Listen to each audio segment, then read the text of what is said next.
My name is Andrew Prescott, at the University of Glasgow. Welcome to this session, which will be two papers in English and one in French, which I've been looking forward to very much. My first very pleasant opportunity, pleasant duty, is to introduce Dr. Simon Deschamps, who has the wonderful title from French universities of Maître de Conférence. I think that's a superb academic designation at the University of Toulouse. I have had the pleasure of reading many of Simon's works over the years. His work on Freemasonry and colonialism, and particularly in British India, is wonderfully well documented and very telling in the stories, and particularly from my point of view useful in the way it brings out the nuances of the fact that it's a British empire and it has these Scottish, English and Irish components to it, and the complications that cause. So I'll hand over without further ado to Simon. Hello, can you hear me? Yes, you can. Well, thank you for this very generous introduction, Andrew, and thank you to the organizers for this magnificent event. Paul Rich, Cécile Révauger, Pierre Mollier. This is quite an opportunity. So let me begin with March 21st, 1877. That particular day, the Freemasons of Bombay gathered at the town hall from which they were to march in celebration of the Jamshedi Navroz festival, a religious festival traditionally celebrated by the Parsis on the vernal equinox. This, by all means, was a rather spectacular sight and event, as British and Indian Masons of all creeds walked side by side. At that point, Freemasonry was one of the only forms of organized sociability open to native membership, the first Indian candidate having been initiated in 1775, and many more Indians having found their way into the craft in the following decades. One of these Indians was K.R. Kama, one of the most influential Parsis within the Masonic circles of Bombay, who delivered a speech on the occasion in which he celebrated Freemasonry's potential to bring together all the populations of India. This is what he said, I quote, "By means of these lodges, we have now amongst us numbers of Parsis, Mohammedans and Hindus initiated into Freemasonry, all unitedly bent in pursuit of a common object. Where else, might I ask, would you find them so happily coming together as within a tiled lodge or on a Masonic banquet table?" And indeed, for Parsi, Muslim and Hindu Masons to be celebrating the same religious festival was no mean feat, especially as the speech was delivered 3 years only after the Muslim Parsi riots, which took place in Bombay, in a context of growing communal tension. So what do I mean by communal tension? Well, communalism can be defined as an ideology which, I quote, projects the belief that because a group of people follows a particular religion, they have, as a result, common social, political, and economic interests. The term communalism applies to India especially. Now, what is interesting is that by opposition, Kama seemed to be suggesting that the Masonic lodges could actually offer a form of mild secularism that could stand against communal violence. Of course, he was not promoting secularism in the Western understanding of the term, but rather something akin to what is or was to be found in the Indian constitution, still is actually. That is to say, I quote, "an equal respect for all religions, and so an equal right to partake in the workings of the craft when it comes to Freemasonry." So the question I want to ask is, to what extent were Parsi, Muslim and Hindu Masons all unitedly bent in pursuit of a common object, and what was the common object in question? More compellingly, maybe, to what extent did the opening of Indian Freemasonry to native participation pave the way for secularism in the lodge and beyond? In the first part of this paper, I'll examine the instrumentality of the entrenched debates on the question of the admissibility of native candidates. In the second part, I will focus the attention on native lodges and their role in the secularization of Masonic ritual. And in the third and final part, I will try and assess, let's say, the complex picture of Indian Masonic lodges at the turn of the century.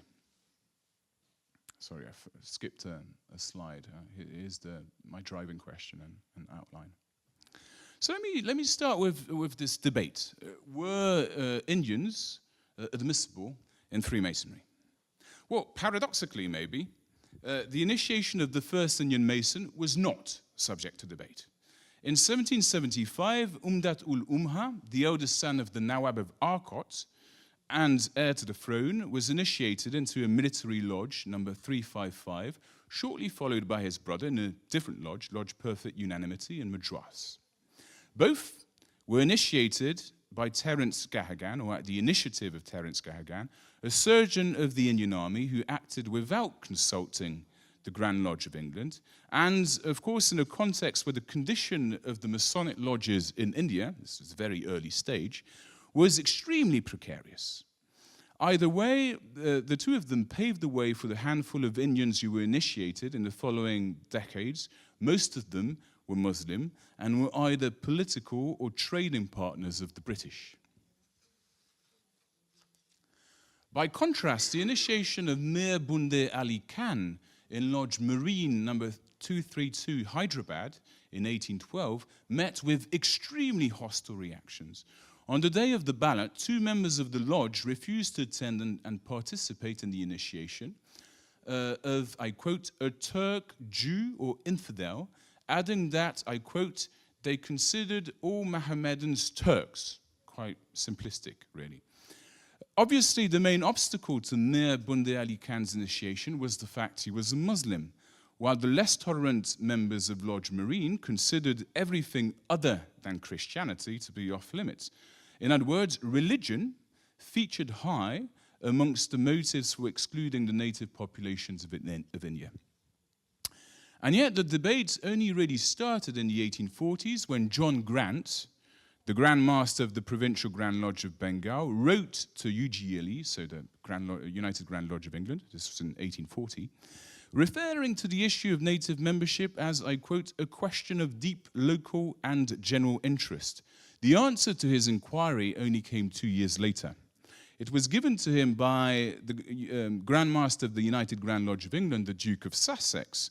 This is what he replied, I quote, provided a man believe in the existence of the grand architect of the universe, in futurity, and extends that belief likewise to a state of rewards and punishments hereafter, such a person is fully competent to be received as a brother. So what we have to understand here is that the compatibility of Indian religions with Freemasonry was to be measured in terms of the features they shared with Christianity. Despite the Grand Master's favorable response, the matter was far from being settled. It was quite unresolved, and so the Colonial Board of the United Grand Lodge of England met in June 1864 to discuss it. The report they published followed the exact same logic. The Parsis, for instance, were all the more admissible as the Hindus were not. I quote, the Parsis present many points of contrast to the Hindus, and it cannot be denied that the advantages of the comparison are on the side of the former. The report actually referred to a number of pseudo-anthropological studies published by Western scholars, essentially, which established that the worship of Ahura Mazda, the Zoroastrian god, was one of the first forms of monotheism that inspired both Judaism and Christianity, so we understand. The understanding was also that Zarathustra had also taught his disciples that they should be judged at the end of their lives based on their good deeds and bad deeds, thus implying a form of life after death.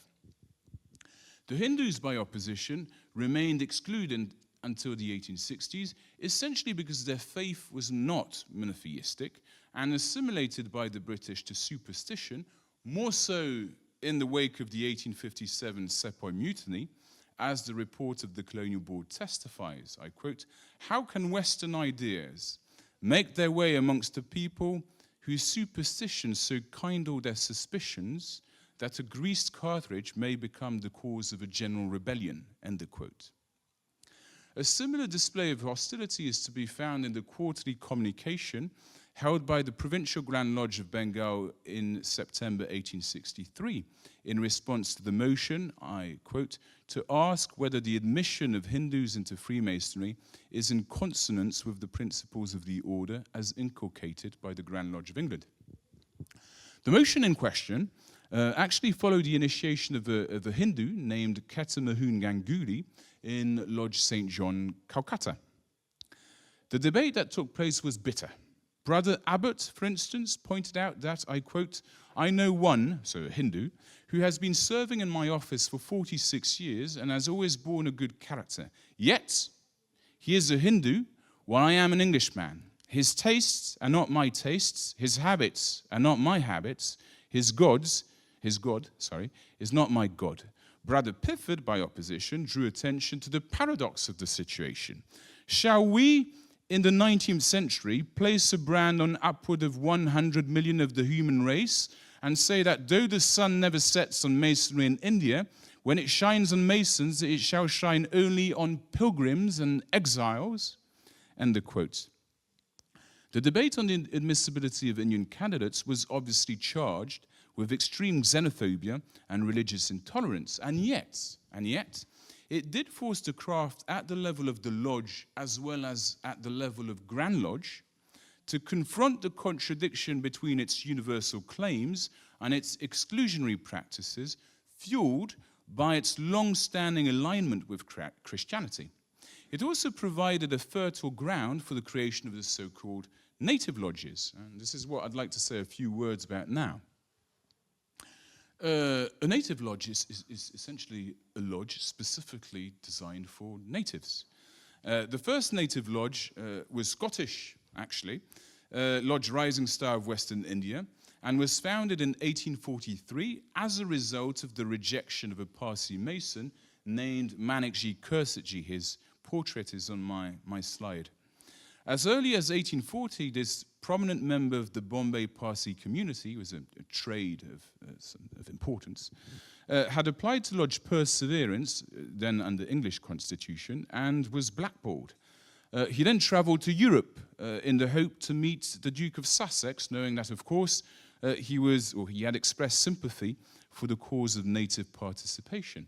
Unfortunately, Sussex was busy elsewhere. He was touring the continent, and it is here, in Paris, that Manekji Kursitji was initiated in Lodge La Gloire de l'Univers, Grand Orient de France.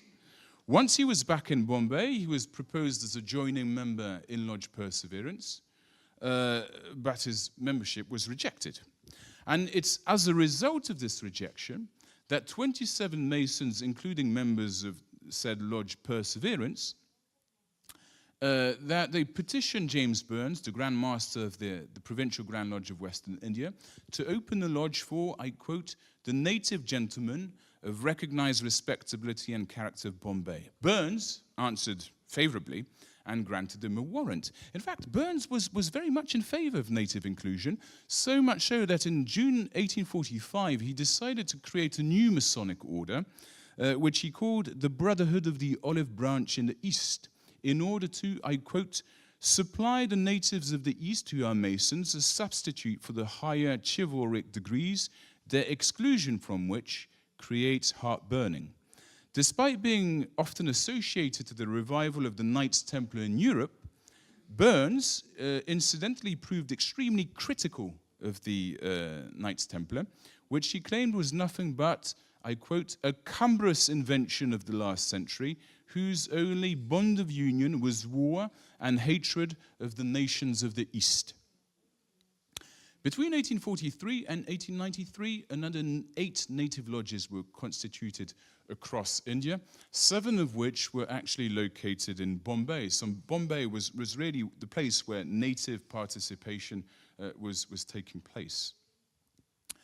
Of course, the very idea of a native lodge calls into question the very foundation of Masonic universalism. They were, after all, based on racial affiliation and entailed a form of segregation which allowed European and native Masons to share a common experience while keeping apart. Separate but equal. And yet, they also provided for increased Indian membership to the point where Indian Masons were now in a position to impress their own mark on Masonic ritual. As early as the 1870s, some of the lodges in the princely state of Hyderabad began conferring Masonic degrees upon Muslim candidates in Urdu. The phenomenon actually went a lot further than simply the use of vernacular languages.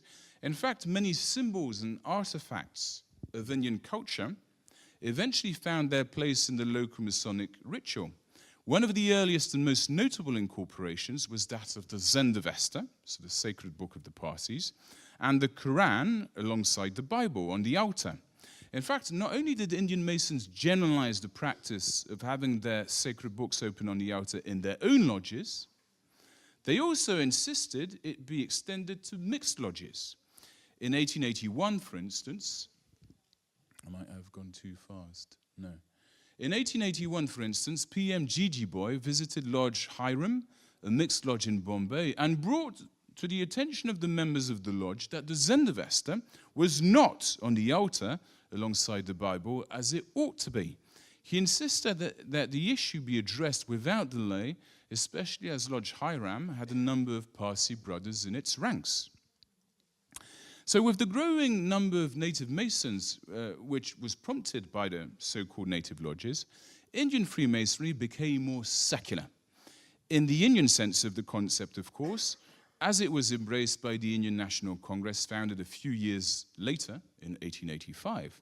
Secularism, as it was understood then in India, in the peculiar context, of course, of the rise of anti-colonial nationalism, was conceived of as, I quote, demonstrating equal respect for religions and equal title of all religious groups to practice in and benefit from the country's progress. Now, this is particularly interesting if we bear in mind the fact out of the 23 presidents who chaired the Indian National Congress between 1885 and 1901, at least 11 were Masons, including Dadabhai Naoroji, the first Indian member of Parliament, British Parliament, of course, and a prominent member of Lodge Rising Star of Western India, the first native lodge. So now I get my final part. When the first two native lodges were opened in Bombay, there was nothing to suggest that they were designed for a religious community in particular. Of course, the constitution of Lodge Rising Star of Western India had been prompted by the struggle of a Parsi. The overwhelming majority of its members were Parsis also. But at the very first meeting of the lodge, a Muslim had been initiated. That being said, the situation changed with the constitution of the following native lodges, which were no longer based on racial affiliation, but had a strong religious component. When Lodge Cyrus was created in 1871, its very name indicated that it was meant for Parsi candidates, especially as the majority, again, were Parsis. Yet, the following year, the lodge initiated for Hindus, proving that even though it was designed for and by Parsis, it was not sectarian. And yet, a few years later, the four Hindu brothers actually left that lodge and founded the lodge specifically intended for the initiation of Hindus, Lodge Aryan. The fact they felt the need to congregate according to their creed would tend to suggest that they were community-driven.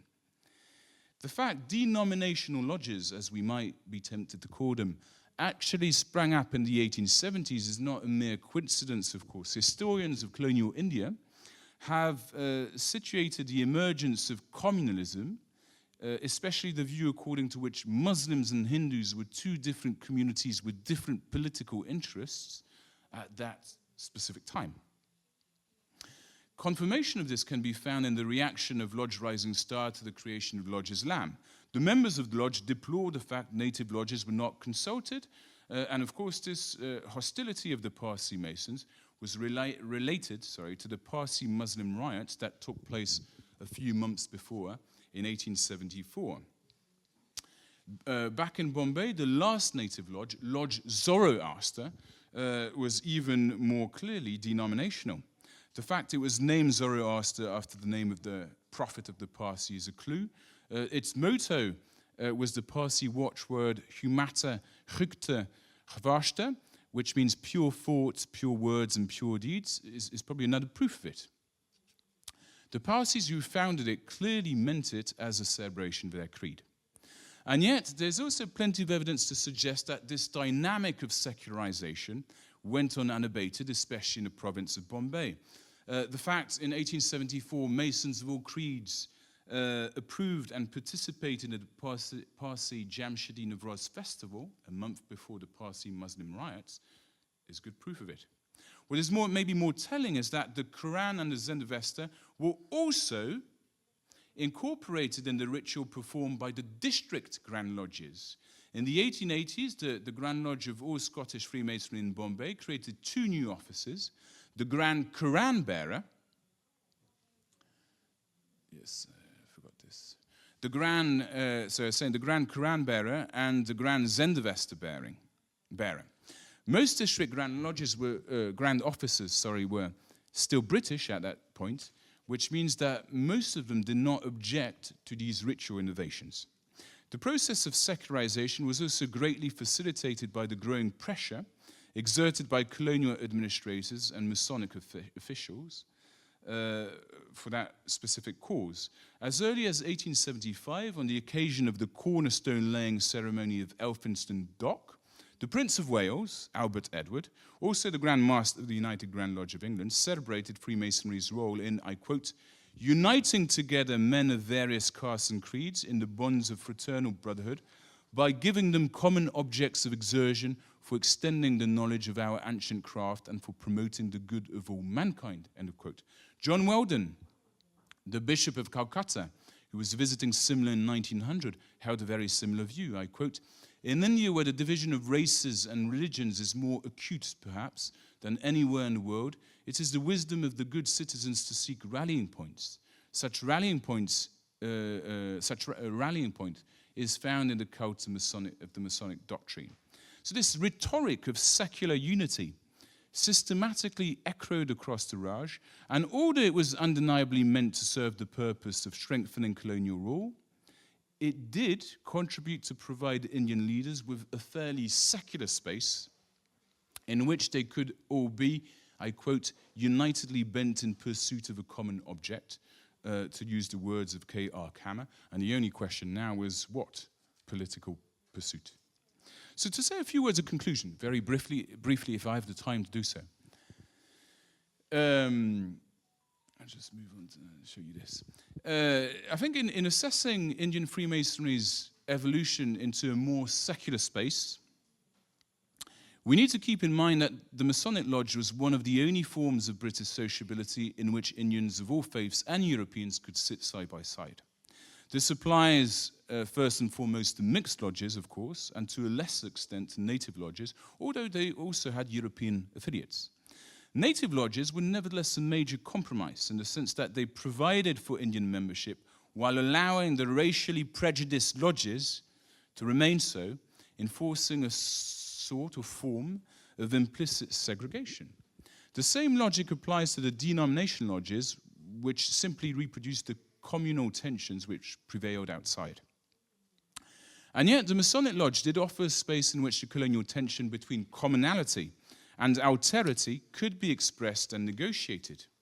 This was made possible thanks to Freemasonry's paradoxical nature, both exclusive and inclusive, culturally embedded and universal. In India, it was confronted to unprecedented diversity and acted very much as a handmaid of Indian secularism. It was as it was defined by the Indian National Congress, as I told you, and as it was defined in the Indian Constitution. Finally, this further proves the great porosity not only of Masonic rhetoric, which Margaret Jacob underlined in Living the Enlightenment, but also the extraordinary porosity of Masonic ritual.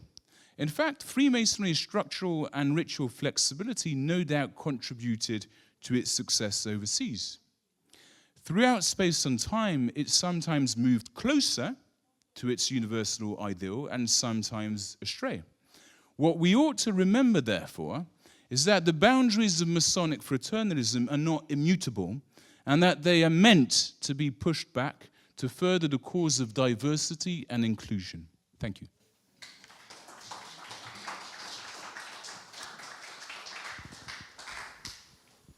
Thank you very much, Simon. That's a very nuanced, thought-provoking presentation. And we'll take discussion at the end. I'm sure there'll be some further discussion on Simon's paper.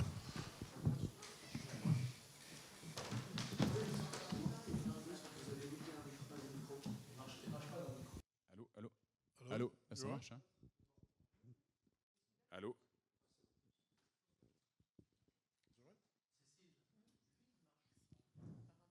Oh, that's okay? Yeah?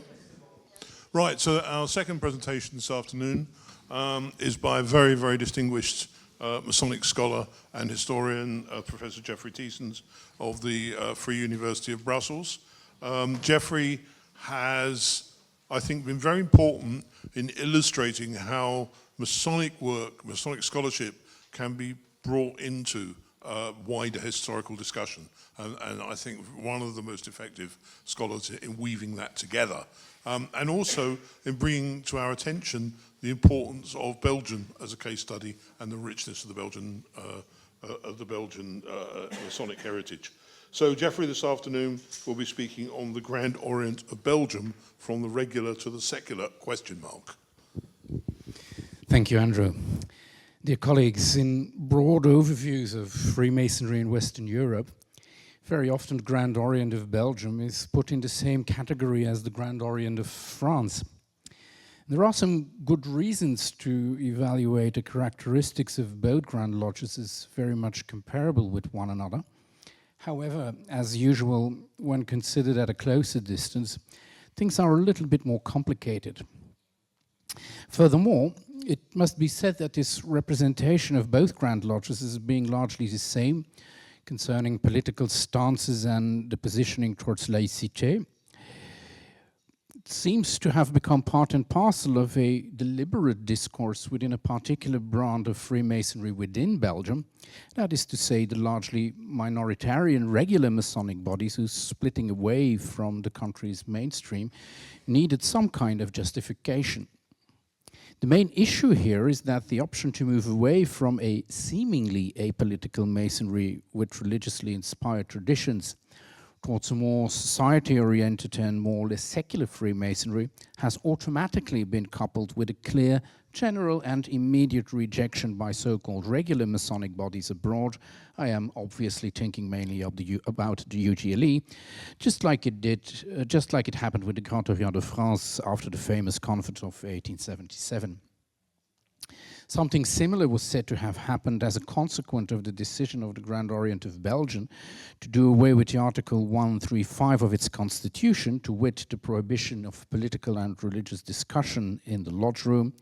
Broadly speaking, this rupture of international relations, or at least some of them, is interpreted as if Freemasons of that epoch was very much preoccupied with that matter. This representation of facts commits the major sin historians can commit, which is the sin of anachronism. Developments that belong to the context of the 19th century are looked at with sensitivities that belong to a time setting that largely corresponds with the post-1945 period. Then, UGLE recognition was very much a matter of concern in Belgian Masonry. But was that true as well in, for instance, 1854? Furthermore, there are also several misrepresentations of mere fact that must be pointed out to set the record straight. A first element that needs some nuance is the stress put on the politicization of Belgian Freemasonry after independence and the creation of the Grand Orient of Belgium. No doubt, the 1830s marked an epoch when Belgian lodges started intervening directly in the political process. The creation of the Université Libre de Belgique, later de Bruxelles, by the Brussels Mason of the Amis Philanthrope Lodge, quickly joined by others all over the country, was a political act even more than an educational project. The creation of liberal electoral committees later in that same decade was even more of an option in favor of partisan politics. These committees were the embryos of the later liberal associations in most major cities, initially operating under different names, that were to form the Liberal Party at the 1846 Congress, again a major political event where the mobilization of Masonic networks seems to have played a crucial role. This preceded this revision of the Grand Orient's constitution in 1854. I'm saying constitution, but the actual name is just like it was in France, statut règlement, and the deleting of Article 135 that prohibited religious and political discussion in the lodge meetings. For some, this decision was a mere confirmation of the existing situation. Others were less happy and felt a deep malaise. I'll come back to this. But was all of this such a deep rupture? Some nuance must be added here as well. Indeed, earlier Masonic activity in the set of regions that were to become Belgium in 1830 was not at all that unpolitical either. When future Belgium was annexed to France from 1795 to 1814, and when its lodges, the ones that remained after the revolutionary turmoil of 1789, and the new ones that the French created, resorted under the Grand Orient of France, they quickly became the object of the instrumentalization of Freemasonry that was carried through under Napoleon. When the Dutch took over with the United Kingdom of the Netherlands, the same mechanism was to be observed right from the start. Perhaps even more than in the northern Netherlands, the lodges of the southern Low Countries became meeting places where military men, civil servants, and members of local economic elites had to share in a loyalty-creating sociability well integrated with the ruling clique or royal family. However contradictory things must have manifested themselves on the ground, there seem to have been some indications as well that even under the later Austrian rule at the end of the Ancien Régime, some Masonic networks were not unsympathetic towards the Josephist reforms, even if prominent opponents of the Austrian emperor's centralist and modernizing policies were Freemasons too. A similar ambivalence can be observed when the French rule over the Belgian département eventually proved shaky, at Napoleon's abdication, during the 100 jours, the 100 days, and after his eventual fall, most Masons prudently watched whichever way the wind was blowing. The Dutch regime eventually generated a fundamental contradiction between or within the lodges. A considerable number of Freemasons were adamantly loyal to the Orange-Nassau dynasty and Dutch rule. Lodges such as the Ghent-based Septentrion Lodge even became militant centers of opposition against Belgian independence. Others quickly broke up with the Dutch and sought to establish an autonomous Grand Lodge that was meant to be a Masonic backbone for the new country. Significantly, the men leading that operation, all Grand Officers of the older Grand Lodge of Administration for the southern Netherlands, even offered the Grand Mastership to the newly appointed King Leopold I, who had been made a Mason by communication some 15 years before. King Leopold refused. He allowed the Grand Orient to have his protection mentioned in its official documents door, but the choice of the Senate Speaker, Gossuin de Stassard, an aristocrat quite close to the newly established royal house, the choice to become a Grand Master instead was an eloquent decision in favor of the powers that be. Definitely, this was not yet the distinctive party politics that were to come rapidly after this phase, but it was surely not a Freemasonry that stayed aloof from politics either, quite the contrary. Furthermore, it should not be forgotten that in these first decades of the 19th century, politics was not yet thought of in terms of modern political parties, not even in parliamentary representative regimes, where this kind of factionalism was considered to be contradictory to the representative function as such. That definitely goes as well for future Belgium and also for its first years as a sovereign state. Would this imply that in Belgium Freemasonry sort of generated party politics? That would be somewhat of an overstatement. If a network of mainly Brussels-based Masons eventually opted for the organization of electoral committees to get liberal MPs into the House of Representatives, or weigh on other levels of public authority for that matter, such as the Brussels City Council, very important, they were convinced, not without some reason, I dare say, that their initiative was mainly of a reactive nature. They assumed that on the other side of the political spectrum, a political faction with its structures and with a professional cadre was already in existence and operating as such at election times. For them, it was obvious that the Catholic hierarchy, stretching from the leading bishops to the lower clergy, acting as local electoral agents, all of them even being on the state's wage list, did constitute the backbone of a disciplined Catholic party, even if it did not dare speak its name. Furthermore, they were convinced that through this political configuration, the constitutional liberties had been deviated into an ever more clericalized society, where the clergy had claimed and obtained a de facto and sometimes even a de jure power position within the sphere of public authority. They could also observe, and they would have to do so ever more in the decades that followed, that the clergy would not hesitate to exert religious pressure in order to obtain political gains. It is hardly surprising, then, that the choice of adding political militancy to Masonic activities would come into a complex interface with an eventually rather slow but nevertheless decisive distancing from the Church as the embodiment of the faith most of them originally still held and practiced regularly, sometimes for quite a while, all the tensions notwithstanding. This brings us to an important phenomenon that explains quite a lot of the growing anti-clericalism of Belgian Freemasons, a phenomenon that has been qualified in some older research by Jacques Laurie, notably, as déchristianisation cléricale, in English, clerical dechristianization.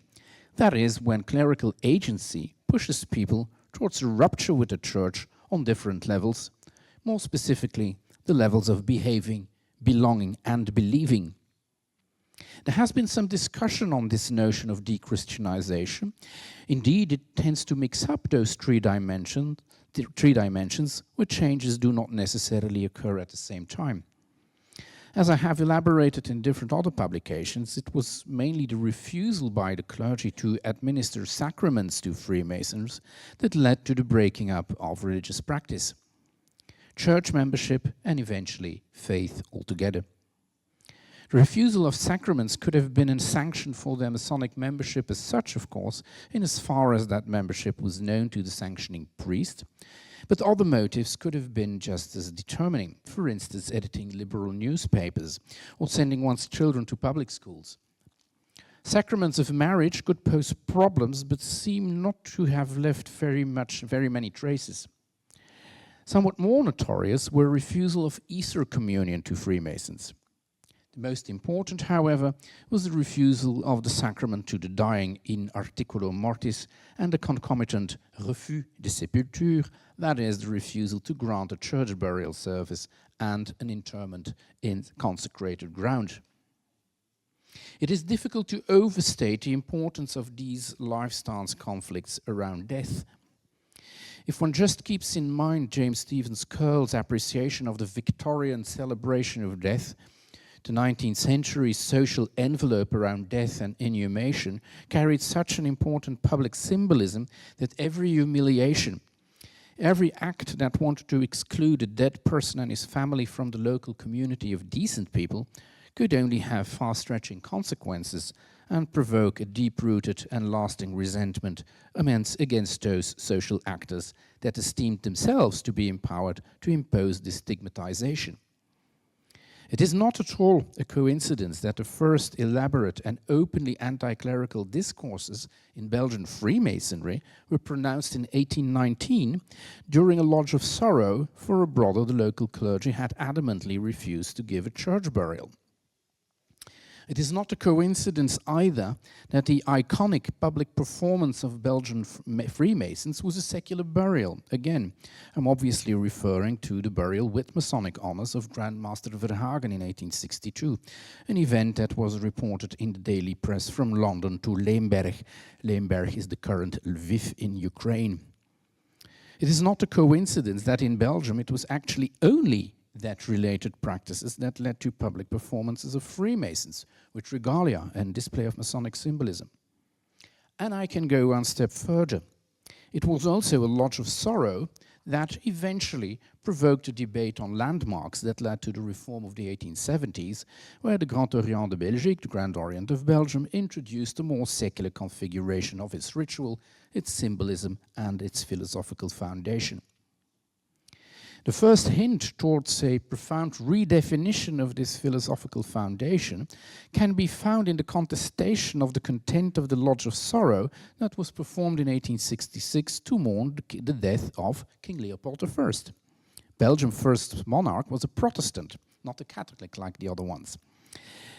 And although he had been pressured on his deathbed to convert to Catholicism, he remained loyal to the faith of his youth. In an epoch where Freemasons were often confronted with similar proselytizing or with concomitant stigmatizing when dying brethren did not give in, the king's last hours presented an excellent example of what a good death essentially meant. That is, remaining serene and loyal to one's philosophical conceptions and consequently rejecting the siren song of the Catholic Church. The Belgian Freemasons thought mainly of secular deathbeds and civil burials, a practice the Lutheran Leopold deeply abhorred, just as he much disliked the Grand Orient's defense of liberalism. But that was conveniently forgotten when the Grand Orient of Belgium gave voice to its fundamentally anti-clerical sentiment in its immediate reaction to the king's death. The same basic tonality was given to the Lodge of Sorrow it organized some months later, and to which, Masonic discretion notwithstanding, it seems to have been given some public echo. In as far as that Lodge of Sorrow was meant to be a public relations operation, to counter a recent attack by the Pope notably, it largely seems to have backfired. Its theatrical setup gave rise to mockery in the Catholic press, for good reasons by the way. But more importantly, for our purpose, is the observation that its open embracing of a deist type of spirituality with a supreme being and the immortality of the soul as a kind of basic doctrine of Freemasonry was for the first time directly contested. It was the Constance Lodge of Louvain, the university town some 15 miles east of Brussels, which protested against the explicit professing of a doctrine of an immortal soul at the Lodge of Sorrow. The Lodge stated that, even as the majority of its members professed this same belief system, deism, Masonic tolerance did not allow its imposition as a doctrine for the whole of the order, nor any other imposition for that matter. Correspondence between Lodge and Grand Lodge took sharp tones, even more so when part of it seems to have been leaked to the press. The Louvain Lodge seemed to have been poked towards this sharp self-profiling, mainly through the activism of two of its radical members, Antoine Evrard, a very interesting character this one, and Achille van Arenberg, a town clerk and a pharmacist respectively, militant freethinkers and local distributors of all kinds of radical publications. The duo correspondent, and here it becomes interesting and linked with what we heard this morning, the duo corresponded with the London-based French Exiles Lodge, Les Philadelphes, who indeed published copies of the correspondence in its periodical La Chaîne d'Union, which had then fallen into the hands of Armand Neut, a well-known Mason-bashing Catholic journalist who seems to have taken an abonnement on the journal with a mock name. The Grand Orient's leadership was furious and even moved to expulse the Louvain Lodge, but as the latter did obtain quite some support among the other lodges, everything ended with just a formal reprimand and with a broad sentiment, at least within the more militant lodges, that it was high time to have a new look at the Grand Orient's constitutions, its precepts and rituals. This brought a takeoff of the process that led to the reforms through which the Grand Orient of Belgium revised all these elements. In 1872, the reference towards the Supreme Architect was deleted from the Constitution, so Statut Règlement. The debate on rituals and precepts went on, and mainly between March 1877 and January 1878 also led to an abandoning of the compulsory invocation of the Supreme Architect there as well as the imposed presence of the Volume de la Loi Sacrée, to wit, the Bible. At the same time, the requested belief in the immortality of the soul was also left behind. As this decision did not prohibit the invocation and the Bible, but made them optional, depending upon the decision of the lodge, this decision seems to have been based on a large consensus and not on a rather close majority, like it did, well, up to a certain extent in France. This process went a lot smoother than the option to openly discuss politics and religions, where a militant group around Verhagen and his network had more or less forced things and provoked opposition. Some lodges even left the Grand Orient in favor of the Supreme Council and only returned after a couple of years, the non-political lodges having moved a little in a political direction, and the political ones, after being faced with severe tension within and between lodges, tuned the process down a little, notably because those Freemasons who had initiated the process saw themselves after a while being pushed by the Liberal Party's left wing towards reforms they had rather not have. Compulsory primary education, notably. They responded with what was to become the so-called Belgian system, stating that lodges could indeed discuss politics, but not vote upon a binding program. More interesting, though, is the effect these decisions had upon international relations. The 1854 decision on politics and religion did have an effect, as several Grand Lodges abroad broke off relations with the Belgian Grand Orient, the latter's apologetics notwithstanding. It was presented as a defensive measure against political interventions of the Vatican. It was not the UGLE that broke relations for the simple reason that these relations did not exist before. Ruptures came from some German Grand Lodges and the Scandinavian bodies. Gradually, however, these links were reconstituted later on, mainly in the 1860s. But that was not really the result of a broad movement within the Belgian Grand Orient, where almost everyone proved quite indifferent to the Grand Lodge's connections abroad. Grandmasters like Verhagen and his successor Van Schoor displayed some diplomatic effort to establish or re-establish these formal ties, but that was mainly because international relations were their private Masonic playground. With the secularization of the Grand Orient's constitution, the precepts and the rituals, things were even more paradoxical. No ruptures followed these decisions, at least not for the moment. Grand Lodges abroad would only break up for that reason 40 years after the reform, or even later, usually after World War I.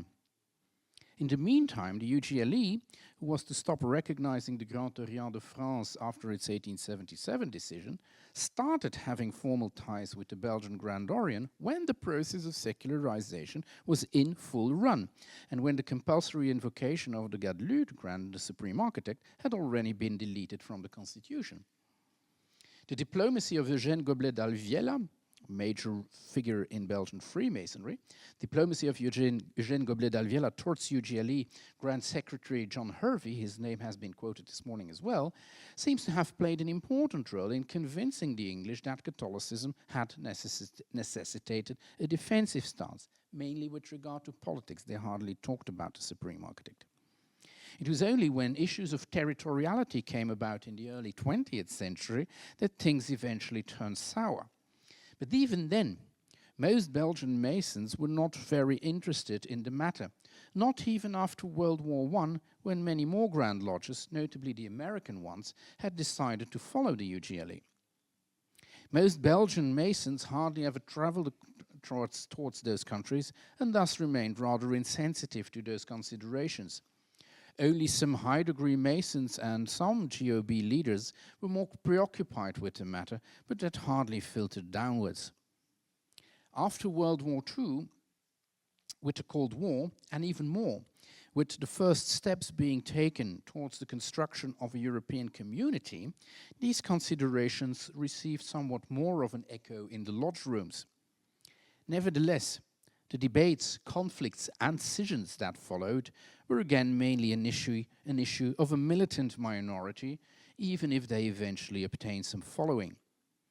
It resulted in some 30 years of turmoil and a partial redefinition of what the Masonic mainstream would look like in Belgium. However, did it make that mainstream's outlook so much less secular at the end of the day? I'm not really convinced that the regularity debates played such an important role on that level. I would rather advance the hypothesis that it was the broad secularization of Belgian society, which even produced itself in Flanders, which service shows to be even slightly more secular than Wallonia nowadays, that paradoxically diluted the militantly secular outlook of the lodges, the old enemy seeming less menacing than 150 years ago. But this, ladies and gentlemen, would need another paper to investigate and explain more in depth. Thank you very much.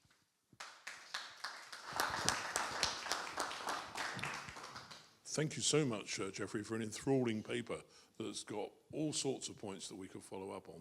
I hope we'll be able to do so in the discussion at the end.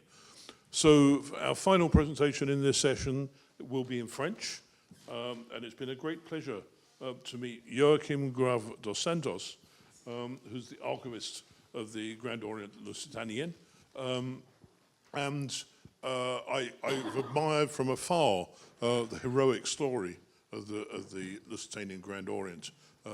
And I was delighted to hear about the amazing work that Joachim is doing in opening up the archive, making it more available, developing databases of members, and so on, which is fantastic.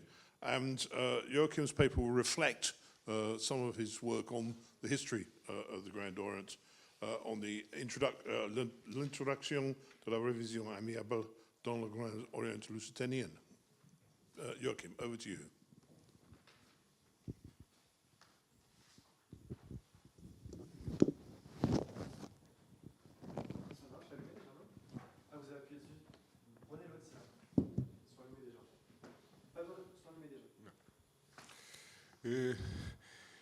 Mesdames, Messieurs, mes très chers frères, mes très chères sœurs, l'introduction de la révision amiable dans le Grand Orient Lusitanien uni, la pleine liberté de conscience emportée de France. Par décret du 30 septembre 1869, la Grande Loge du Grand Orient Lusitanien approuva la fusion proposée par le corps maçonnique appelé Grand Orient Portugais. The whole of the Masonic family became a single and indivisible entity under the name United Lusitanian Grand Orient Supreme Council of Portuguese Freemasonry. The other existing obedience, the Portuguese Grand Orient, had already declared on the 30th of September that it was in favor of the union of the two organizations, which meant that the long process of reunification of Freemasonry in the Kingdom of Portugal, which had fragmented after the end of the Civil War in 1834, was finally complete.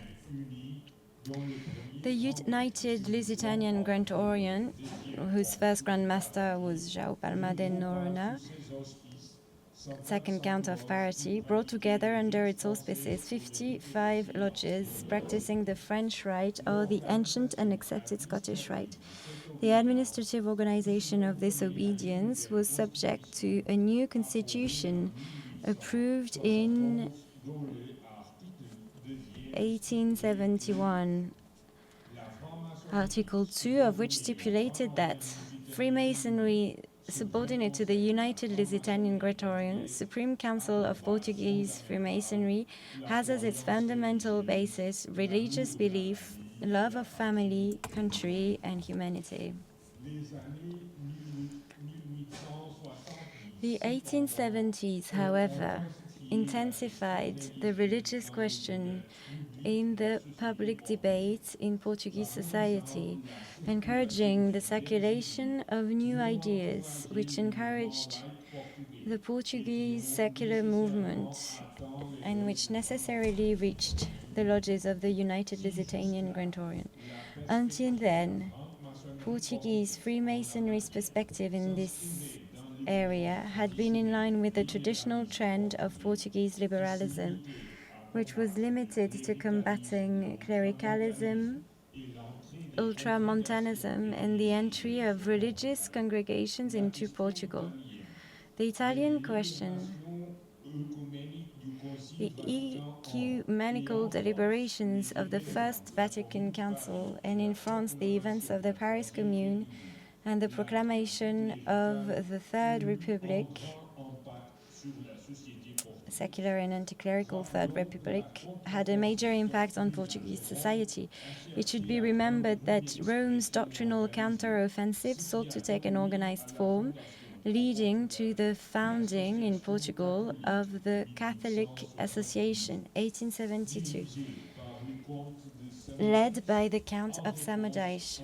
In response, a movement sprang up in Coimbra in favor of the creation of liberal association with secular leanings, led by Freemasons and advocates of positivism and nascent republicanism. The radicalization of the Catholic Church's campaign against rationalist philosophies, Freemasonry, free thought, Carbonarism, and liberal republican or socialist democracy also strengthened the secular movement.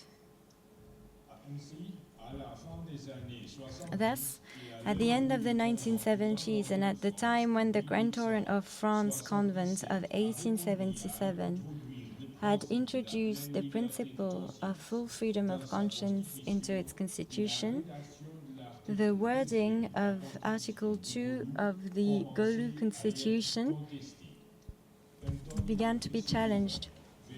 Antonio Patricio Correa, worshipful master of the Réserve Triomphante, la Raison Triomphante, la Loge de la Raison Triomphante, at a French Rite workshop, was the most important figure in this movement. In 1878, when the draft revision of the Constitution was being discussed at the Grand Lodge of Golu, he defended a new wording of the article in question because, and I quote, "I consider these remarks as contrary to the very spirit of the law, as harmful to the growth of the order, as aberrant in relation to our true ends, and I would even say as intrusive into our codes, which neither require nor receive sanction from any theological body, which neither affirm nor define any religious dogma, which are not inspired or exemplified by the Gospel or the Quran, and finally, which do not adhere to or participate in any religion or sect." This moved in favor of the removal of the reference to religious belief from the Golu Constitution did not succeed. Successive revisions of this legislative document in 1878 and 1886 maintained the provisions of Article 2 without any change in this respect. This is not surprising, given that the Golu maintain extensive relations with the British, North American, and German obediences, which means that the text of the Constitution took greater account of the constraints inherent in international alignments rather than the philosophical views of a growing number of its members who are in favor of full freedom of conscience. This faction became increasingly important and active as the end of the century approached, and the criticism of religion expressed in the theories of Proudhon, Malon, P. and Margal and Littré spread throughout this country. Many of the ideas of these foreign authors are reproduced in the writings of Portuguese secular activists of the time, such as Eliodoro Salgado, Teixeira Bastos, Visconde de Huguela, Magalhães Lima, Alfonso Costa, Fernão Boto, Machado, Faustino da Fonseca, Agostinho José Fortes, Fernandes Costa, et Miguel Bombarda, amongst others. Almost all these leading figures in the Portuguese secular movement were Freemasons of the Golu. Viscount of Huguela and Magalhães Lima were grandmasters of the Golu.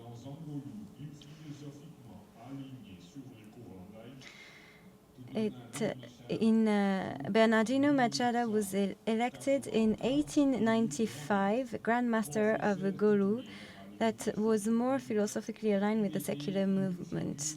A full professor at the University of Coimbra, he was a figure of great intellectual prestige in the academic world, who had already followed an important political career as a member of parliament, peer of the realm, and Minister of Public Works, Trade and Industry, being at that time still a monarchist, albeit a liberal and progressive one. Bernardino Machado was then twice the president of the Republic in Portugal. In his installation speech, he took a clear stand in favor of freedom of conscience, saying that we are neither a party nor a sect. We respect all sincere believers. The sanctuary in which each person shelters their ideal love and altruism is inviolable for us. The Elias Garcia Lodge in Lisbon, a French rite lodge whose worshipful master was José Maria Feiterenas, a journalist who had been one of the founders of the Portuguese Republican Party, sent a message to the new Grand Master that included a series of suggestions, including the need for a new constitution for the obedience. This communication also recommended that Freemasonry should get involved in the fight for the separation of church and state, for a law on divorce, for an increase in education, and against so-called Catholic socialism, that is to say, the influence of the church amongst the working class. The process of constitutional revision began with Feiterenas playing a decisive role in coordinating it. Without much opposition, the text of the constitution was thoroughly revised, and in the version approved in 1897, the Declaration of Principles, which embodied Chapter 1, Freemasonry and its Principles, took the following form. Article 1. Freemasonry is a ritualistic, philosophical, philanthropic, and progressive institution. Article 2. Freemasonry seeks to bring moral, material, and intellectual improvements to the individual, the family, the country, and humanity. Consequently, its fundamental precepts are: study the austere practice of solidarity, social and private virtues, and work. As principles, it professes mutual tolerance, freedom of conscience, respect for human dignity, for oneself and for others. Article 4. Freedom of conscience derives from respect for all religious and political convictions. However, as its mission is the study of universal morality and science, it does not exclude from its discussions the analysis of general politics as an important branch of knowledge, and that of the philosophy of history of religions as a study of interest to sociology. On the basis of free examination, it refuses to make any dogmatic assertions. Article 7. It is honored by the motto that enshrine human rights in the sublime trilogy of peoples who have torn apart the darkness of barbaric times. freedom, equality, fraternity. In this text, whose inspiration in the constitution then in force in the Grand Orient de France is very obvious, it should be emphasized that while the principle of full freedom of conscience was anachronistically introduced in the regulatory text of the Gaulois, 20 years after the 1877 convent of this French obedience, the Republican motto was nevertheless revolutionarily enshrined in the constitution of this obedience of the Kingdom of Portugal 13 years before the establishment of the Republic. This is a situation in which the political role of its drafter, José Mario Feitrenas, is acknowledged. However, while philosophically the Constitution of 1897 marked an ideological turning point that was maintained in subsequent constitutional texts, the ritual practice of the lodges was still based on very outdated rituals that were completely out of step with these principles, which led to the need for a vast revision of these texts. Although the French rite was the rite of foundation of the first Portuguese obedience, the Grand Orient Lusitanien in 1802, the difficulties that arose at the time in obtaining credible ritual sources linked to the fact that during this period, two distinct Masonic traditions coexisted in Portugal, the English and the French, led the Portuguese lodges to establish a practice combining the influence of both. Although it is known that the GOL had at its foundation a ritual of reference published in 1808 and called Masonic Regulator or form of initiation to the three symbolic degrees adopted by the Portuguese Grand Orient to be used in all the regular lodges of its correspondence, which would be inspired at least in part in the Masons Regulator. It was not until 1834 that a good Portuguese translation of this French publication appeared. It formed part of the Masonic Library by Miguel Antonio Diaz and was of fundamental importance in the subsequent practice of this rite in Portuguese obediences until the end of the 19th century. However, although the rituals of Miguel Antonio Diaz are texts of an obviously good quality of translation and extremely faithful to the French rituals, which served as their sources, in the earlier practice of the Portuguese lodges were already rooted certain ritual traditions, which persisted until the beginning of the 20th century. Thus, typical aspects of the British influence continue to be found in the rituals of the French rite used by the lodges of the Gaulois. Examples of this are the presence of the Bible in the lodge, placed on a small triangular table next to the east steps, on which the square and compass were placed on top, or the fact that the grand candlesticks were not located where they are traditionally placed in the French rite. Instead of being placed next to the lodge tracing board, they were placed next to the tables of the worshipful master and the wardens. In addition to these variations used in the decoration of the temples, the texts themselves, which were originally translations of Le Régulateur du Maçon, Mason's Regulator, had already undergone several modifications to suit local texts, many of which were imported from the rituals of Jean-Marie Ragon, which were clearly deist in inspiration. It is therefore not surprising that in the 1904 Gaulois yearbook we find the following text. Reforms are necessary. Symbolism rooted in ritual practices brings with it a long, centuries-old tradition. But without disrespecting this tradition, our ritualism must be simplified in line with the superb flights of freedom of thought and, above all, freedom of conscience in these times. Our rites, performed with rigor and severity, give Freemasonry the characteristics of a sect, even a religion, And our temples, in large and small adornment, create an atmosphere of mysticism that speaks more to the senses than to the intellect.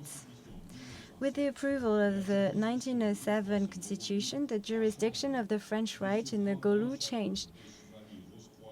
The sovereign grand chapter of the Rose Cross Knights, which had been introduced into the organization of the obedience by the additional law of 1883, modifying the Constitution of 1878, and which consisted of a jurisdiction which included all the chapters, whether of the ASR or of the French Rite, became the Grand Chapter General of the French Rite, responsible for approving its rituals of reference. This jurisdiction was therefore immediately charged with revising the text then in use.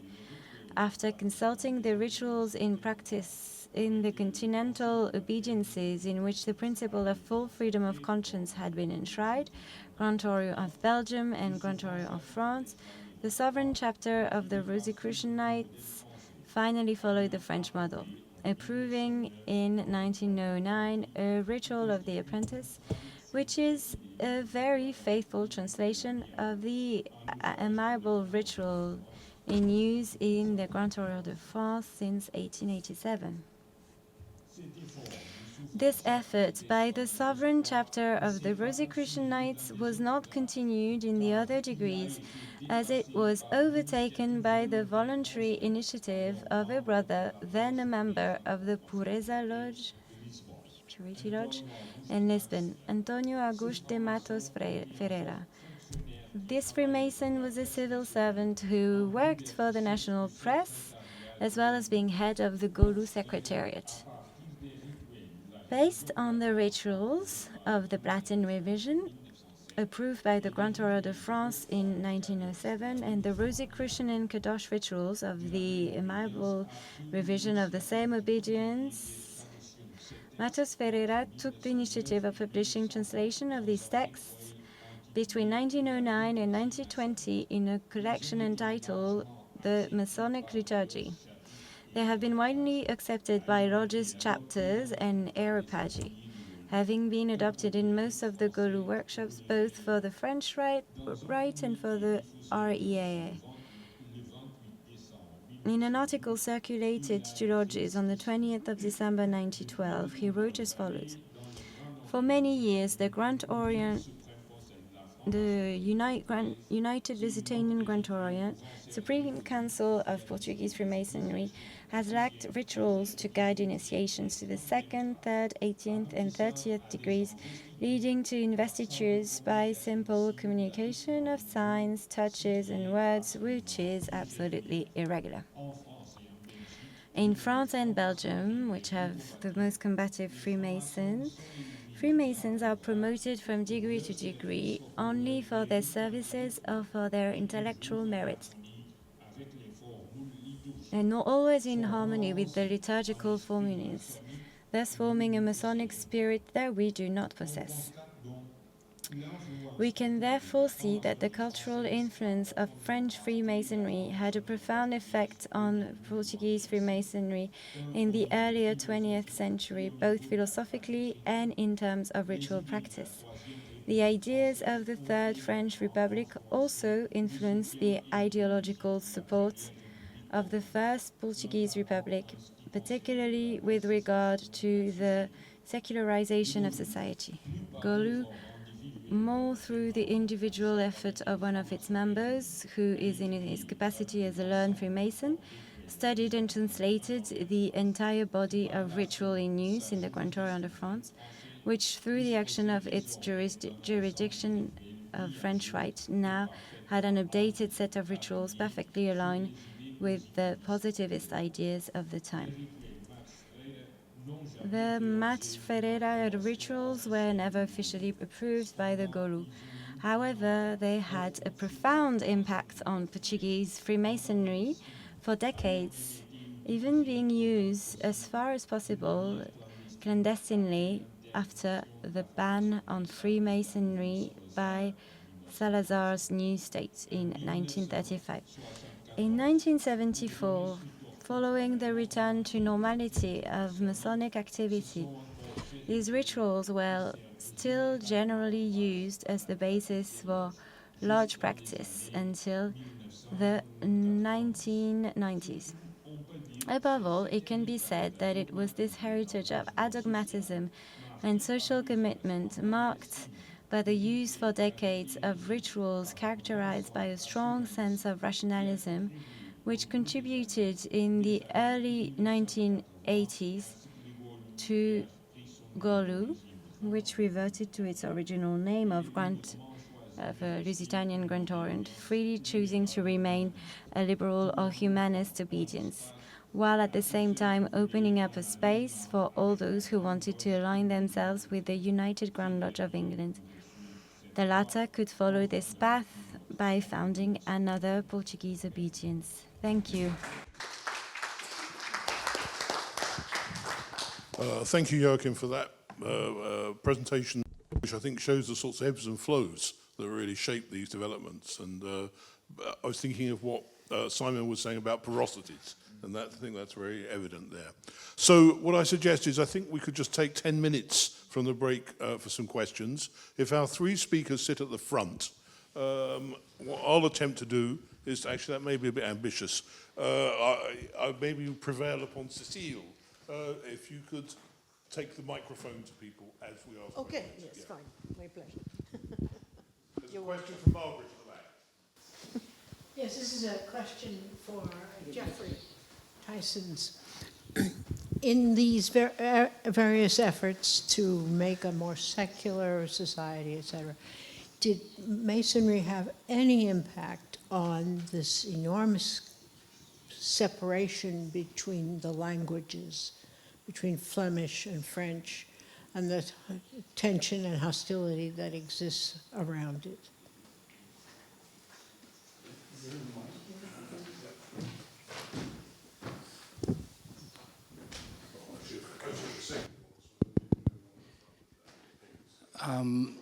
A lot could be said about that. It's quite a complicated relationship.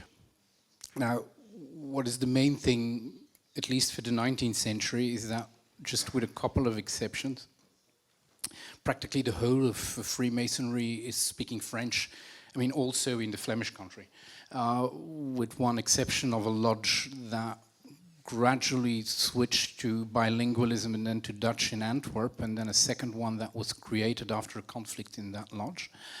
That's the 1890s, so we're already at the end of the 19th century, and then it will, last for another 40 years before a new wave of creation of Dutch-speaking lodges will come about in the early 1930s, starting in Brussels, by the way, with the Balder Lodge, which will play quite an important role afterwards.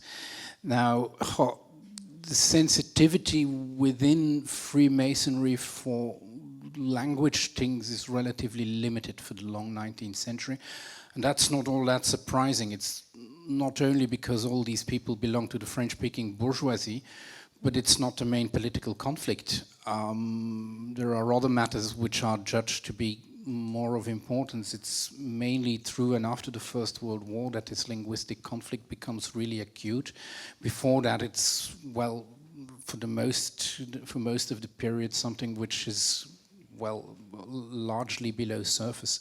And it's this discontent, because nothing changes, which will lead to some militant stances of Flemish militants, some of them Masons, but not very many of them, during the First World War, and cooperation with the Germans, not on an ideological basis, but because of a number of pragmatic decisions going into German diplomacy who tried to split up Flemings and Francophones in occupied Belgium.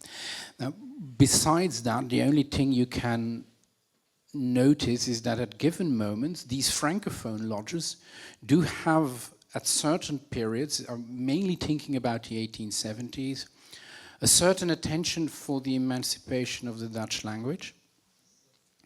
The basic idea is one which you meet among Flemish liberals as well. That's to say, take some of these Flemish demands towards you in order not for the Catholic Church to be able to recuperate them and make the Flemish cause their own cause, which is what eventually will happen one way or another. So a number of Freemasons will go into that vaguely and moderately pro-Flemish program, but that will not last very long. Once you come to the 1890s, the first years of the 20th century, when you have change in the suffrage system and when the Flemish vote begins to wave for the first time, and when a number of reforms are reflected upon which will touch immediately upon the privileged position of those same Francophone bourgeois Freemasons, I'm thinking about mainly the monopoly of French in higher education. So until 1930, there is no Dutch-speaking university in Belgium. My wife's granddad is the first to have obtained his PhD at Ghent University in Dutch, so that's not all that long ago. So that element, when they see that this becomes a reality, then all of a sudden you see these bourgeois Francophone Freemasons becoming, you know, having cold feet before these reforms that might be coming along. So at that moment, you could even say that Freemasonry becomes rather defensive of French-speaking privilege rather than, you know, having a real emancipative stance with regard to the north of the country. That will change when these Dutch-speaking lodges become a bit more prominent, and mainly in the 1930s when you have this Balder Lodge and then the other cities which will get their Dutch-speaking lodges as well and which will form a small network but quite tightly, you know, integrated, with people that I've known myself when I was a youngster, who were in their 80s back then. That was a moment when you see something change, and that will have an enormous impact, but after the Second World War. So in a nutshell, because it's even much more complicated than this, of course. Thank you. Thank you for dealing with that. It's very complicated. Any further questions? Well, the emergency of Portuguese Freemasonry in the late 18th, beginning of the 19th century was induced by the presence of military regiments, British military regiments, and French military regiments composed of French emigrants, royalist emigrants. So at the beginning of Portuguese Freemasonry, we had both influences, and most ritual sources came from France. So we developed a tradition mostly from French origin, but although that origin united the Grand Orient, or Lusitanian Grand Orient, always maintained a lot of relations with North American obediences, with North American Supreme Council's ancient and accepted Scottish Rite, and with British, Irish, Scottish Grand Lodges. Even after the change of the Constitution, even after the beginning of the 20th century, when we had women lodges in United Grand Orient, always United Grand Orient had good relations with Anglo-Saxonic Freemasonry. That must be surprising, but it's a fact. And that lasted until 1945, when Freemasonry was interdicted in Portugal.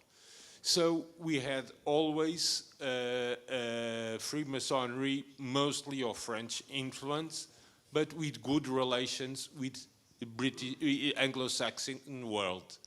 That's the reason that still we had, at the beginning of the 20th century, many aspects that were connected with the British tradition. That's very interesting.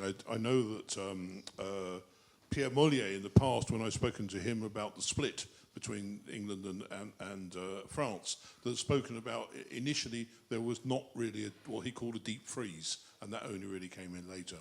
So do you want to chip in with one final comment, Simon, on that? Well, maybe just a quick comment. In the 18th century, in Madras and Pondicherry, French and British Freemasons were gathering around the same banquet tables in 1793. and the British Freemasons were very sorry about the fact the French had lost their king.